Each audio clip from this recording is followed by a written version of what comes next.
Gentlemen, why don't we do a quick overview before we dyno test this thing in the next day or two? Well, let's quick kill this giant fucking wasp. Anywho, we have my 4.8. It's like a 2003. It's a Gen 3. Bought it from my friend with 200,000 miles running. And we did the whole entire Don't BS Me build. And it makes 500 easily. And the big thing to make the swap, like I always tell people, buy the most complete engine for your money. The older intakes are nice.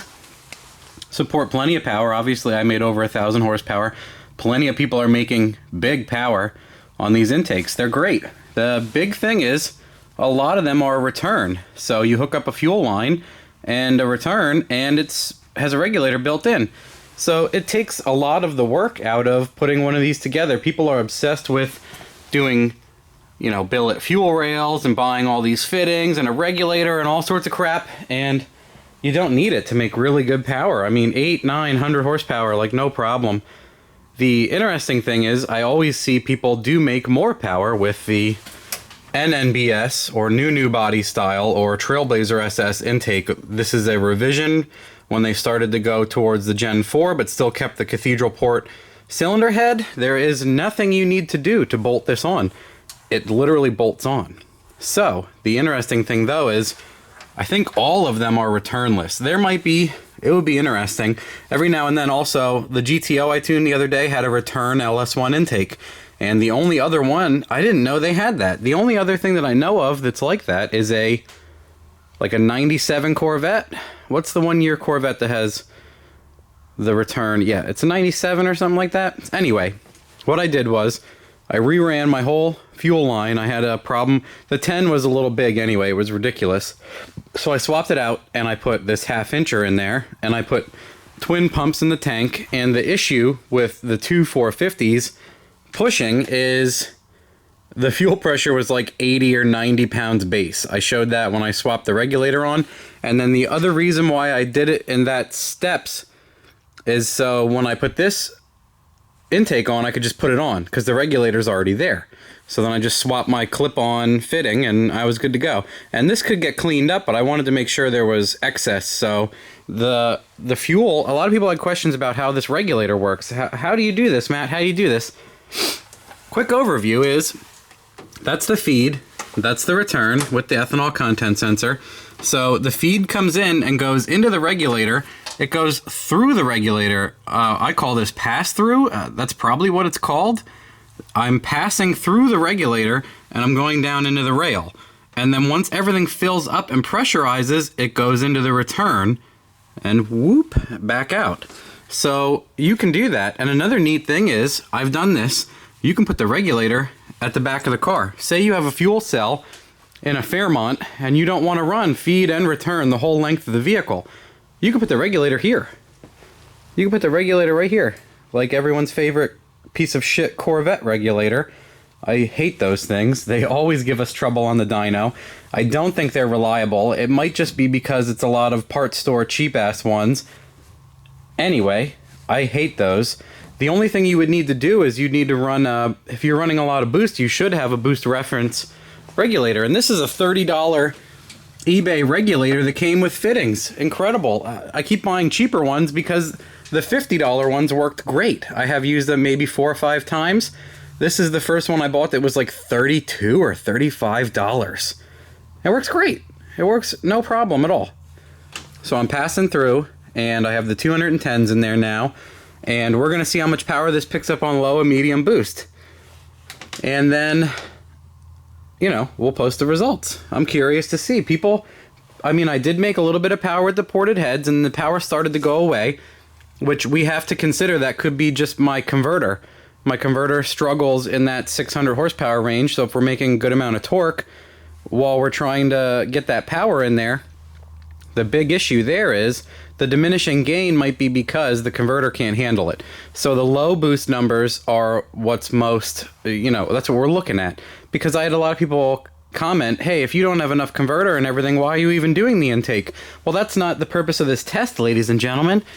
Do you not understand? We're looking for a percentage gain across the board. So if it gains, I mean, I gained 40 horsepower with these stage 1 706 heads. So that was a good result. That's great. If you don't want to run a lot of boost or you want to mess around anyway, you know what? It was worthwhile. But depending on how much money you want to sink into it, what did it cost you, everything else, you have to look at the economical aspect. If you can do it and you have time to swap the heads and you have the money to get them cut ahead of time or etc., it might be worth it for you. And that's what we're getting at. Is it worth it? Is it not worth it? Because you can make an overwhelming amount of power for an underwhelming amount of money.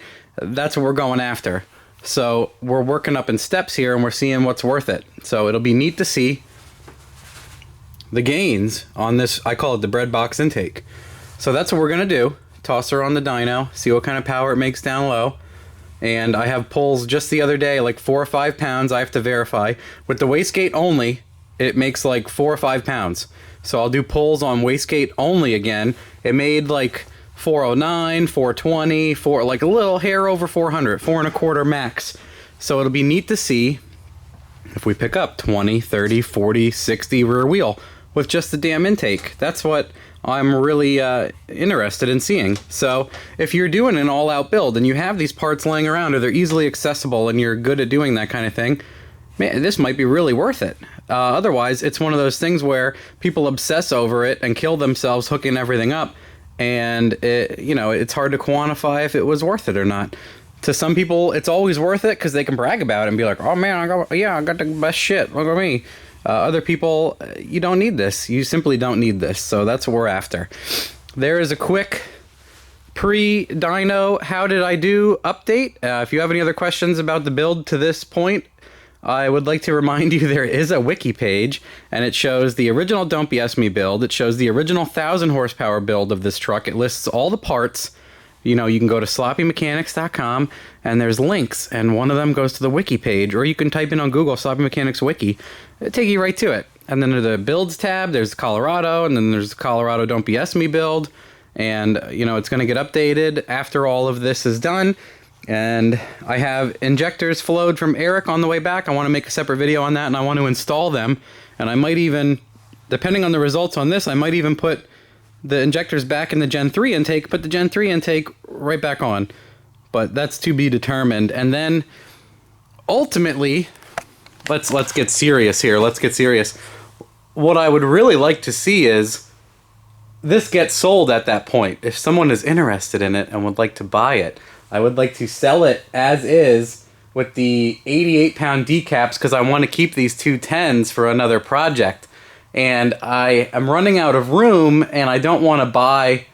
I would love to keep this, but I would rather sell this and take the thousands of dollars and use that towards another project and move right along and order everything cash in hand right away, buy all the stuff I need instead of slowly building the other car over time. I don't want to share what it is because I haven't made an offer and I don't really want to until this looks like it might move. So we're going to see what kind of power it makes. We're going to get it running good, and then I'm going to start pushing and seeing if people want to buy it. Because I love this thing. I've had it for like 3 years. I think I've had it the longest out of any of my projects, surprisingly. It has done so good, and it's what blows my mind is how capable it is. You can just put stuff in it, put stuff in the bed, drive it around, start it, mix the fuels, beat the trash out of it. No issues. So obviously that's pretty cool. I enjoy that aspect of it. And it would be nice to hold on to it. It would be nice to see it go. I don't know. I'd rather just get it out of my hair and free up the space and get the cash and go straight into another project, not having to spend any saved money.